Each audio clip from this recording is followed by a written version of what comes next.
Усіх вітаємо, любі друзі! В цьому випуску Інфантіно знову переобирають президентом ФІФА. Фінал чемпіонату світу з футболу на грані зриву. Арда Туран отримав пропозицію покинути Шахтар. Українська асоціація футболу вирішила відмовитися від ігор України в Польщі. Любі друзі, підтримайте україномовний Ютуб вашим лайком цьому відео та поїхали дивитися новий випуск разом. Джанні Інфантіно знову стане президентом ФІФА.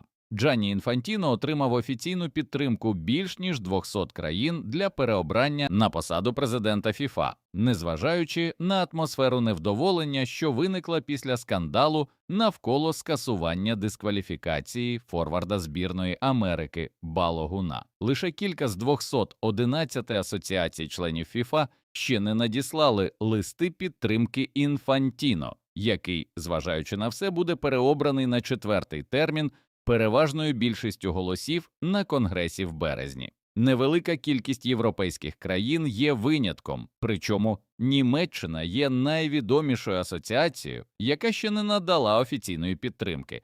Але враховуючи, що більшість за Інфантіно, то голос німців нічого не вирішує.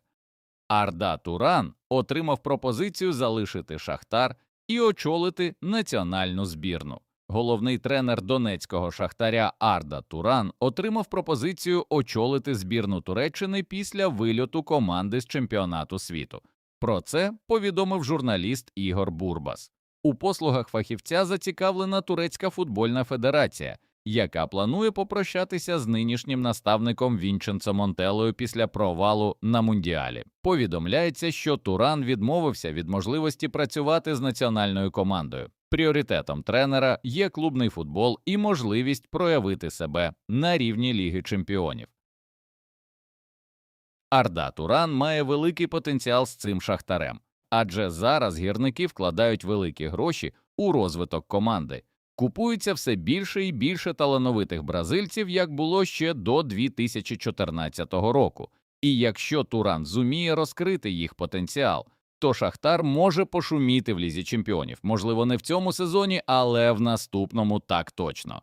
А тому міняти зараз перспективний проект в Україні на збірну Туреччини, яка ніколи не була топом в світовому футболі, це крок назад для тренера Турана, особливо якщо він в майбутньому хоче очолити Атлетіко чи Барселону, за які колись грав.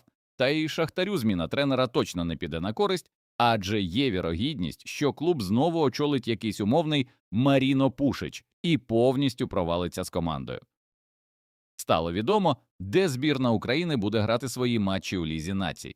Збірна України, найімовірніше, зіграє всі номінально домашні матчі Ліги націй сезону 2026-27 в Словаччині, повідомляє ЮАФутбол. Два перших поєдинки планується провести неподалік від Братислави, тоді як заключний матч очікується ближче до українського кордону. Суперниками України на груповому етапі Ліги націй будуть Грузія, Угорщина та Північна Ірландія. Нагадаємо, що раніше Україна проводила домашні матчі в Польщі, але через проблеми між країнами синьо-жовтим довелося змінити домашню арену. Дуже правильне рішення від Української асоціації футболу. Якщо нам не раді в Польщі, то краще там не грати, аніж стискатися з тиском трибун та постійними образливими банерами на адресу України та українців. Тим паче в Європі вистачає країн, які дружньо відносяться до нас. Це і Балтійські країни, і Німеччина, і скандинавські страни.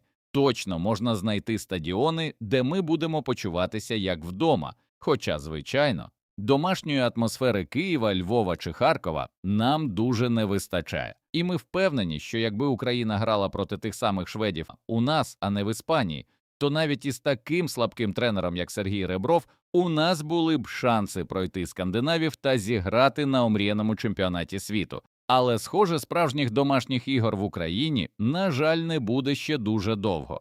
Легендарний український нападник передумав завершувати кар'єру. Колишній нападник збірної України Артем Бєсєдін, який вчинив героїчний вчинок у матчі Євро 2020 проти Швеції та ціною травми допоміг Україні вийти в чвертьфінал, не має наміру завершувати професійну кар'єру найближчим часом, повідомляє Тато Таке. За даними джерела, 30-річний голеадор планує отримати освіту для подальшої тренерської роботи. Водночас він не збирається припиняти ігрову діяльність уже зараз. Повідомляється, що українець отримав пропозицію від іспанського Атлетіка Торельяно, який виступає у Терсері, попрацювати граючим помічником на футбольному полі. Останнім клубом забивного нападника був чеський Артіс, який він покинув в липні. А отже, українські фани футболу можуть спати спокійно. Легенда мемів Бєсєдін залишається у грі.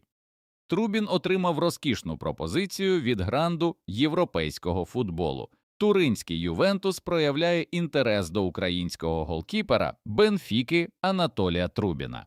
За інформацією португальського видання «Рекорд», італійський клуб розглядає можливість підписання 24-річного воротаря. Трансфер навряд чи відбудеться за суму меншу, ніж 40 мільйонів євро. При цьому донецький «Шахтар» також може отримати фінансову вигоду від можливого переходу. Український клуб має право на 40% від майбутнього капітального прибутку Бенфіки з продажу Трубіна.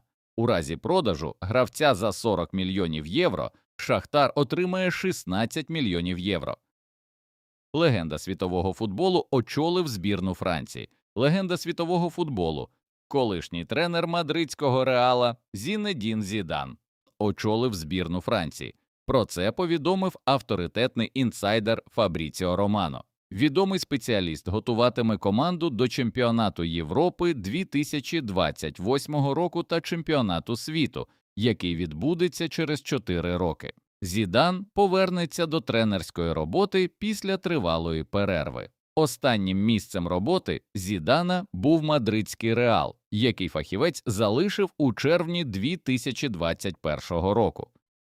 Фінал чемпіонату світу перебуває під великою загрозою. Міжнародна федерація футболу може внести зміни до розкладу недільного фіналу чемпіонату світу з футболу між Іспанією та Аргентиною. Про це повідомило видання «Марка».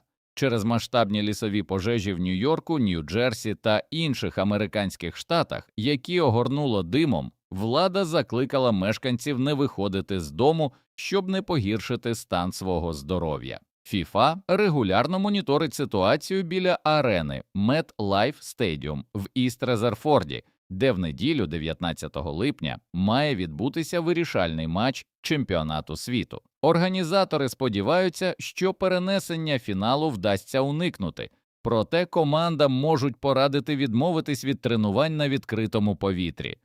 У випадку, якщо негода не стухне, то матч скасують та перенесуть на іншу дату або навіть в інше місто.